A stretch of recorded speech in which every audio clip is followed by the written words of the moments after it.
ہم کو اس ملک کی شریعت ختم کرنے کا قانون بنایا, اب تم ہم کو ہمارے وجود کو مٹانا چاہتے ہو. خدا کی قسم اپنے وجود کو مٹنے نہیں دیں گے انشاءاللہ. تم ہم سے چھیننا چاہ رہے ہو. تمہارا دل نہیں بھرا 6 دسمبر سے, تمہارا دل نہیں بھرا دلی کی سڑکوں پر ہمارے خون کی ہولی کھیلنے سے, تمہارا دل نہیں بھرا ہمارے بچوں کا انکاؤنٹر کرنے سے, تمہارا دل نہیں بھرا بلڈوزروں سے ہمارے گھروں کو توڑنے سے, تمہارا دل نہیں بھرا ہمارے بچوں کے سروں سے حجاب کھینچنے سے. ارے بی جے پی RSS شنڈے والوں, یہ جائیداد گورنمنٹ کی نہیں ہے, ہمارے پرکھوں کی ہے, ہمارے آبا و اجداد کی ہے, یہ پرائیویٹ پراپرٹی ہے. تم کیسا اس میں مداخلت کر سکتے ہو؟ مقصد ایک ہی ہے کہ مسلمانوں سے وقف کو چھین لیا جائے. یہ وقف کی جائیداد ایک عبادت ہے, ایک عبادت ہے. وہ ہم کو ہماری عبادت سے محروم کر دے رہے. آپ بعض ایسے رنگ برنگی کپڑے پہن کر مودی کے پیر چھونے والوں, تمہارے باپ دادا کی خبروں کو جب چھین لیا جائے گا تم کو اندازہ ہوگا. یاد رکھو, بڑے بڑے آستانوں سے وابستہ ہونے کی بنیاد پر تم بڑے نہیں ہوتے.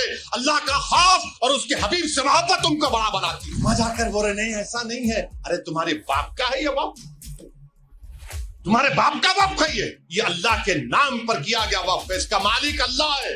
یاد رکھو مسلمانوں, ہم نے ایک مسجد کو کھو دیا, تم اور کتنی مسجدوں کو کھونے کے لیے تیار. ایک مسجد کو ہم نے کھو دیا.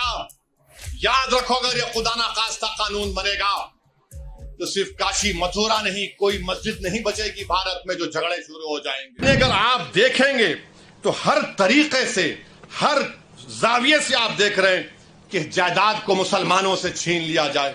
اچھا جتنے متولی ہیں سیکشن 61 میں اگر کلیکٹر متولی صاحب کو لگے متولی یہ درگاہ اور مسجد کو بول دو ایک تمہاری نہیں ہے, لکھ کر دو جلدی. اب متولی صاحب اگر درگاہ اور مسجد کو لکھ کر نہیں دیے کہ مسجد اور درگاہ نہیں ہے تو کلیکٹر ان کو 6 مہینے کی سزا دے سکتا ہے اور 20,000 جرمانہ ان پر لگا سکتا ہے. اب آپ بتائیے وقف کہاں بچ رہا ہے اس میں؟ ارے بی جے پی RSS شنڈے والوں, یہ جائیداد گورنمنٹ کی نہیں ہے, ہمارے پرکھوں کی ہے, ہمارے آبا و اجداد کی ہے, یہ پرائیویٹ پراپرٹی ہے. تم کیسا اس میں مداخلت کر سکتے ہو؟ مقصد ایک ہی ہے کہ مسلمانوں سے وقف کو چھین لیا جائے. اور مجھے آخر میں صرف اتنا کہنا ہے کہ مجھے مولانا خالد سیف اللہ رحمانی صاحب دامن برکاتہ کے الفاظ یاد آ رہے ہیں. انہوں نے کہا کہ وقف کی جائیداد ایک عبادت ہے, ایک عبادت ہے. وہ ہم کو ہماری عبادت سے محروم کر دے رہے. آپ درگاہ سلیم چشتی ہے, بعض ایسے رنگ برنگی کپڑے پہن کر مودی کے پیر چھونے والوں, تمہارے باپ دادا کی خبروں کو جب چھین لیا جائے گا تم کو اندازہ ہوگا. تم جب چمچا گیری کر رہے ہو نریندر مودی کی جا کر, بڑے بڑے آستانوں کے تم وابستہ ہو رہے. یاد رکھو بڑے بڑے آستانوں سے وابستہ ہونے کی بنیاد پر تم بڑے نہیں ہوتے. اللہ کا خوف اور اس کے حبیب سے محبت تم کو بڑا بناتی.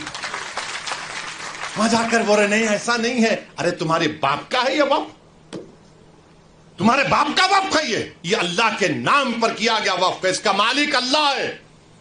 صبح قیامت تک اس کا مالک اللہ رہے گا. مگر یہ لوگ جا کر چاپلوسی کر رہے ہیں, چمچا گیری کر رہے ہیں. تو میرے عزیز دوستوں اور بزرگوں, یہ چیزوں کو دیکھ کر میری آپ سے ادباً گزارش ہے کہ آپ لوگ آل انڈیا مسلم پرسنل لا بورڈ نے جو فیصلہ لیا ہے کہ آپ اس قانون کے خلاف آپ لوگ QR کوڈ کے ذریعے یا اپنے لیٹر کے ذریعے یا ای میل کے ذریعے آپ جوائنٹ ورکنگ کمیٹی کو بھیجائیے, اپنا پروٹیسٹ لانچ کریے. 15 سپٹمبر تک آخری تاریخ ہے, یا تو انگریزی میں ہوگا یا ہندی میں ہوگا.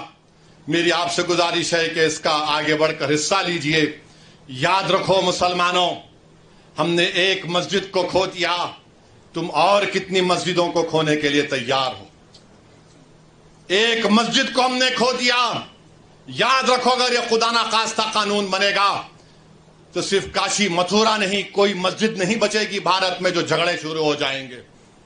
مسجدوں کو بند کر دیا جائے گا, کلیکٹر بولے گا نہیں مسجد نہیں ہے, خانقاہوں کو درگاہوں کو بند کر دیا جائے گا. اس طرح کا گندا قانون نریندر مودی بنا رہے ہیں. اور اجیت پوار کا میں نے ایک انٹرویو پڑھا اخبار میں, انہوں نے کہا کہ ہم مہاراشٹر کے وکاس کے لیے مودی کا ساتھ دے رہے ہیں, سیکولرزم پر ہم کمپرومائز نہیں کرے. تو اجیت پوار اگر سیکولرزم تم میں زندہ ہے تو تم کھل کر اس کی مخالفت کرو. بولو تم جا کر مودی کو یہ قانون غلط ہے. جو چھترپتی شیواجی کو ماننے والے ہیں,